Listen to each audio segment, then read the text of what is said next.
Students, ಕಡಿಮೆ ಮಟ್ಟದ serotonin ಪರಿಣಾಮವಾಗಿ ಅತಿಯಾದ ಒತ್ತಡ, ಭ್ರಾಂತಿ, ಆಲೋಚನೆಗಳು ಶುರುವಾಗ್ತದೆ. ಇದರ ಪರಿಣಾಮ ಭ್ರಾಂತಿಯ ಚಿತ್ರಗಳು, ಶಬ್ದಗಳು, ವಿಚಾರಗಳು ಉಂಟಾಗಿ ಮನುಷ್ಯ ತನ್ನದೇ ಆದ ನಕಾರಾತ್ಮಕ ಚಿಂತನೆಗಳಿಗೆ ತೊಡಗಿಕೊಳ್ತಾನೆ. ಇದಕ್ಕೆಲ್ಲ ಮೂಲ ಕಾರಣ ಬ್ರೈನ್, ಅಂದ್ರೆ ಮೆದುಳು. Okay students, meet you in the next class.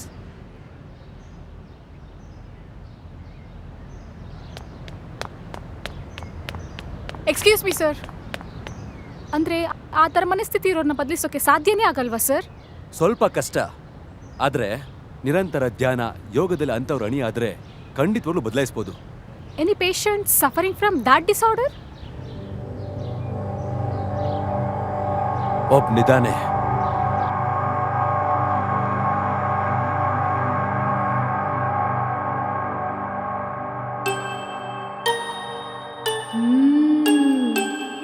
ಹಾಕೋ.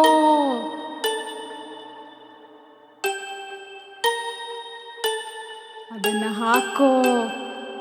ಬಾ, ಹಾಕೋ.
ಬಾ.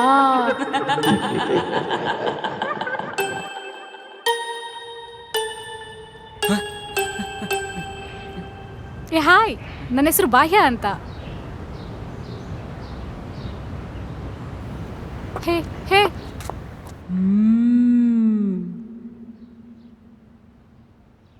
ಈ ಭೂಮಿ ಯಾಕೆ ಹುಟ್ಟಿದೆ? ಹುಟ್ಟಲೇಬೇಕು ಅಂತ ಇದ್ದಿದ್ರೆ ಆ ದೇವರು ಸಾವನ್ನ ಯಾಕಿಟ್ಟ? ಸಾಯಲೇಬೇಕು ಅಂತ ಇದ್ದಿದ್ರೆ ನಾನು ಯಾವ ಕಾರಣಕ್ಕಾಗಿ ಹುಟ್ಟಬೇಕಿತ್ತು? ಅಯ್ಯೋ, ಈ ಥರ ಪ್ರಶ್ನೆಗಳೆಲ್ಲ ನನ್ನ ತಲೆಯಲ್ಲಿ ಸಿಡ್ದಂಗೆ ಆಗ್ತಾ ಇದೆ ಬಾಯ್ಯ. ಅತಿ ಬುದ್ಧಿವಂತರೆ ತುಂಬಿಕೊಂಡಿರೋ ಈ ಸಮಾಜದಲ್ಲಿ ಹುಚ್ಚನಾಗಿರೋದೇ ಜಾಣ್ತನ ಅಂತ ಯಾರೋ ಮೇಧಾವಿ ಹೇಳ್ತಾರೆ. ಗರ್ಭನೇ ಪ್ರಪಂಚ ಮಾಡ್ಕೊಂಡಿರೋ ಮಗು 9 ತಿಂಗಳು ಆಗ್ತಿದ್ದಂಗೆ ಅದಕ್ಕೆ ಹೊರಗೆ ಬರಕ್ ಇಷ್ಟ ಇಲ್ಲದೆ ಆ ತಾಯಿ ಗರ್ಭದಲ್ಲೇ ಇರ್ತೀನಿ ಅಂತ ಅಳ್ತಾ ಇರುತ್ತೆ.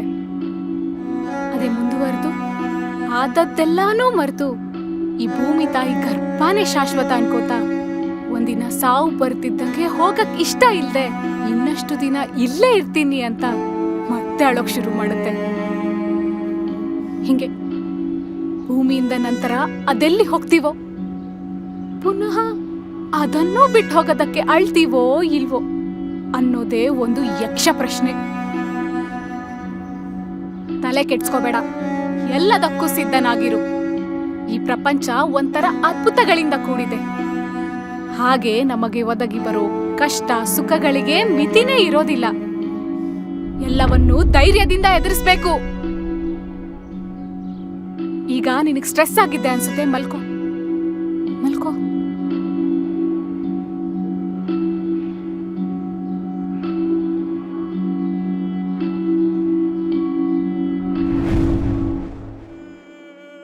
ಬೇಗ ಕುಡಿ ಕುಡಿ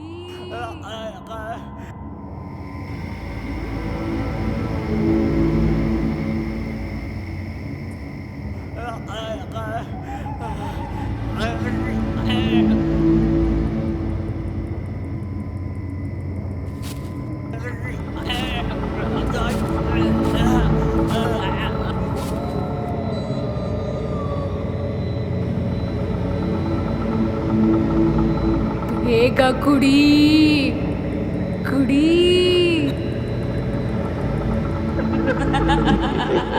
ಕುಡಿ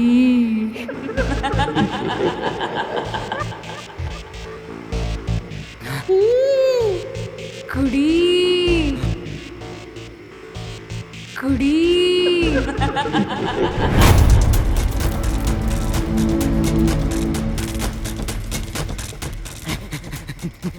ಲೇ ಸದಾ ನಗ್ನಗ್ತಾ ಬೆಳಚಲ್ಲೋ ಆ ನಕ್ಷತ್ರ ಒಂದಿನ ತನ್ನ ಇಂಧನೆಲ್ಲ ಮುಗ್ದಾದ್ಮೇಲೆ ಪ್ರಜ್ವಲ ಪ್ರಕಾಶವನ್ನು ಕಳ್ಕೊಂಡ್ಬಿಡುತ್ತೆ.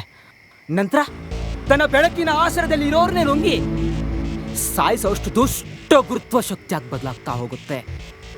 ಇದು ವಿಜ್ಞಾನದಲ್ಲಿ ಏನಂತಾರೆ ಗೊತ್ತಾ ಗೊತ್ತಾ ಕಪ್ಪೂರಂದ್ರ ಅಂತಾರೆ. ಆ ನೀಚ ನಕ್ಷತ್ರ ಯಾರು ಗೊತ್ತಾ ಅದ್ ನೀನೇ ನೋವಾಯ್ತಾ ಸುತ್ತ ನೋವಾಯ್ತಾ ನೋವಾಗ್ಲಿ ಅವರಿದ್ರೆ ಪ್ರೀತಿ ಪ್ರೇಮ ಒಂದ ಹೆಸರಿಗೆ ಕಳಕ ಬಂದ್ಬಿಡುತ್ತೆ. ನೀನ್ ಬದುಕಿರ್ಬಾರ್ದು ಕುಮಾರ್, ನೀನ್ ಯಾರು ಅನ್ಕೊಂತಿದ್ಯೋ ನಾನಲ್ಲ. ನಾನು ನಿಮಗೇನು ಮಾಡ್ತಾ ಇದ್ದೆ ಅಲ್ವಾ? ಇಲ್ಲ, ಏನಿಲ್ಲ. ಕೂತ್ಕೋ, ನೀನು ಕೂತ್ಕೋ. ಇಲ್ಲ ನಿಮಗೆ ನಾನು ಏನೋ ಮಾಡ್ತಾ ಇದ್ದೆ. ಯಾಕೆ ನೀವು ಈ ಹುಚ್ಚನಿಗೆ ಬಿದ್ದಿದ್ದೀರಾ? ಯಾಕೆ ಬಿದ್ದಿದ್ದೀರಾ? ಕೋಟಿಗಟ್ಲೆ ಜನರಿರೋ ಈ ಪ್ರಪಂಚದಲ್ಲಿ ನಾನ್ ನಿನ್ನ ಒಡನಾಟಕ್ಕಾಗಿ ಹಂಬಲಿಸ್ತಾ ಇದ್ದೀನಿ ಅಂದ್ರೆ ಏನೋ ಕಾರಣವಂತೂ ಇರಲೇಬೇಕು. ಯಾಕಂದ್ರೆ ಈ ಪ್ರಕೃತಿ ಅನ್ನೋದು ಸುಮ್ನೆ ಯಾರನ್ನು ಪರಿಚಯಿಸೋದಿಲ್ಲ.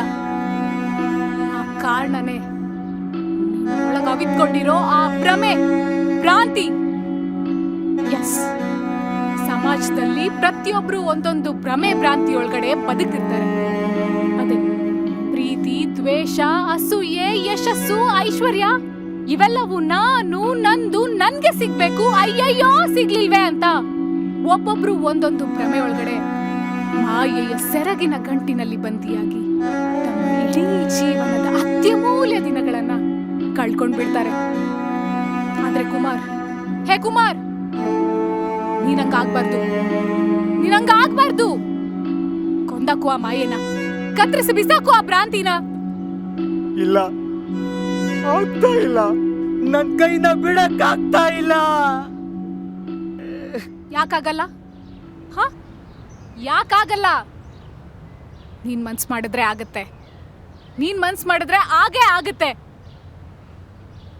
ದಿನಾಲು ಈ ರೀತಿ ಸತ್ತಂತೆ ಬದುಕೋಕ್ಕಿಂತ ಒಂದೇ ಸಲ ಸತ್ತು ಬದುಕೋದು ಲೇಸಲ್ವಾ? ಇನ್ನು ಎಷ್ಟು ದಿನ ಅಂತ ಆ ಭ್ರಮೆ ಜೊತೆನೆ ಬದುಕ್ತೀಯ? ಕೊಂದು ಬಿಸಾಕು ಆ ಭ್ರಮೆನ, ಕತ್ತರಿಸಿ ಬಿಸಾಕು ಆ ಮಾಯೆನ. ಹೌದು, ಭ್ರಮೆ, ಭ್ರಾಂತಿ.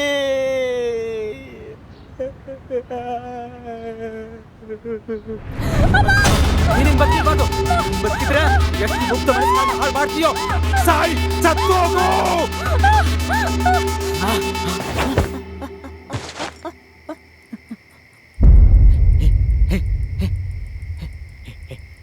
ಒಂದ್ಸಾರಿ ಕ್ಷಮಿಸ್ಬೇಡಂತೆ ಹೇಳೆ. ನಾ ಸದಾ ನಿನ್ನ ಗುಲಾಮ್ನಾಗ ಬದುಕ್ತಿರ್ತೀನಿ.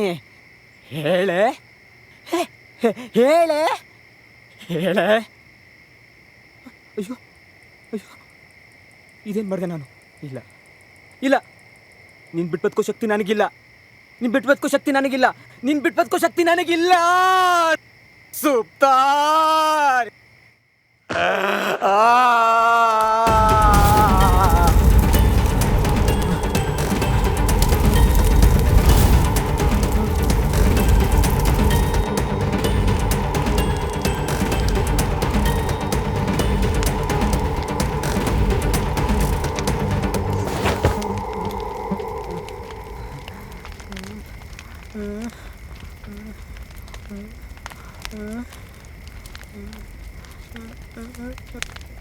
ಇಲ್ಲ ಸುಪ್ತ, ನನಗೀಗಲೂ ನೀನು ಕಳ್ಕೊಳ್ಳೋಕೆ ಇಷ್ಟ ಇಲ್ಲ. ಆದರೆ ಏನು ಮಾಡಲಿ, ಇಲ್ಲ, ನಿನಗೋಸ್ಕರ ಯಾರನ್ನು ಬೇಕಾದರೂ ಬಿಡ್ತೀನಿ. ಆದರೆ ನಾನು ನಿನ್ನನ್ನು ಮಾತ್ರ ಬಿಡಲ್ಲ. ನಂಬಿಕೆ ಗಟ್ಟಿಯಾಗಿದ್ರೆ ಮಾತ್ರ ಎಲ್ಲವನ್ನು ಮೆಟ್ಟಿ ನಿಲ್ಲೋಕೆ ಸಾಧ್ಯ. ಆದರೆ ನೀನು ಇವಾಗ ಏನು ಮಾಡ್ತಾ ಇದೀಯಾ?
ನೀನು ಸತ್ತಿಲ್ವಾ? ಹಾಗಾದ್ರೆ ಇದರಲ್ಲಿ ಇರೋದು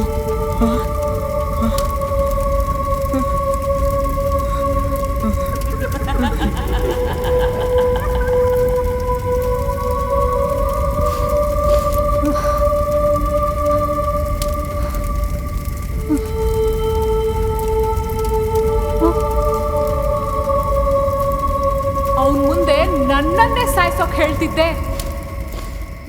ಈಗ ಅದೇ ಸಾವು ನಿನ್ನ ಹೇಗೆ ಸಾಯಿಸುತ್ತೆ ನೋಡ್ತಿರು.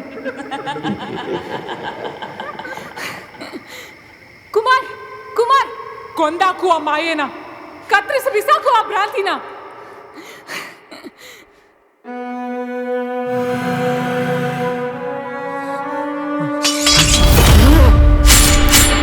ಹಾಗಾದ್ರೆ ಇದರಲ್ಲಿ ಇರೋದು ಬಾಯ? ಇಲ್ಲ, ನನ್ನ ಬಾಯಿನ ಉಳಿಸ್ಕೊಂತೀನಿ.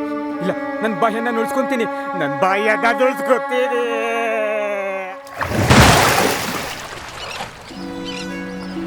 ಮನುಷ್ಯನಲ್ಲಿ ಮನಸ್ಸು ಎಂಬುದು 2 ಪ್ರಕಾರಗಳಾಗಿ ಕೆಲಸ ಮಾಡುತ್ತದೆ.